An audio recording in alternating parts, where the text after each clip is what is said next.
On écoute. Franchement, je ne pense pas qu'il savait au premier jour, il y a 2 semaines de cette guerre, où il en serait 3 jours, 5 jours, 14 jours après. Je ne pense pas qu'il pensait que cette guerre continuerait jusqu'à aujourd'hui. Alors que les Iraniens, eux, s'attendaient à une guerre, voulaient une guerre de longue durée, justement pour faire en sorte que les États-Unis et l'économie mondiale en payent le prix et qu'ils ne soient pas les seules victimes de cette guerre.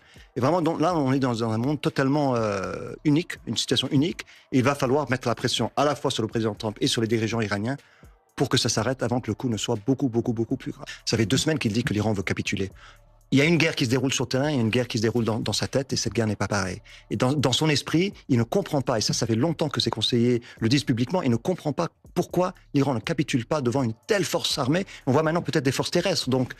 Mais il est divorcé des réalités, certainement de la psychologie iranienne, ça c'est certain. Trump affirme que l'Iran est totalement vaincu, que l'Iran veut un accord et va même jusqu'à demander aux gardiens de la révolution de déposer les armes.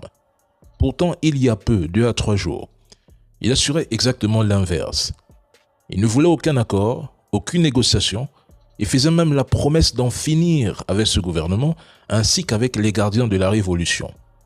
Face à une telle succession de contradictions, on peut légitimement se demander si Trump réalise que ces dérapages, ces contradictions, ont plutôt tourné à son désavantage politique et médiatique.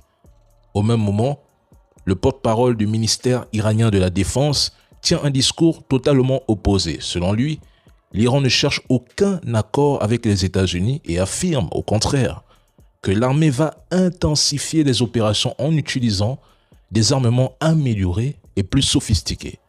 Autrement dit, pendant que Trump parle de victoire imaginaire, d'accords et de reddition, Téhéran annonce l'escalade et la poursuite de la guerre. À travers cette guerre, Téhéran a montré au monde que Washington n'est pas en mesure d'assurer pleinement la protection de ses alliés et ne voit absolument rien. Plusieurs bases américaines ont été lourdement endommagées. Plusieurs radars neutralisés. Des avions US se sont écrasés dans des circonstances floues. Des drones ont été abattus. Pénurie d'intercepteurs. Des pertes sont évoquées sans que des bilans précis ne soient rendus publics. Le contrôle total du détroit d'Ormuz reste toujours hors de portée. On écoute. Franchement, je ne pense pas qu'il savait au premier jour, il y a 2 semaines de cette guerre, où il en serait 3 jours, 5 jours, 14 jours après. Je ne pense pas qu'il pensait que cette guerre continuerait jusqu'à aujourd'hui. Alors que les Iraniens, eux, s'attendaient à une guerre, voulaient une guerre de longue durée, justement pour faire en sorte que les États-Unis et l'économie mondiale en payent le prix et qu'ils ne soient pas les seules victimes de cette guerre.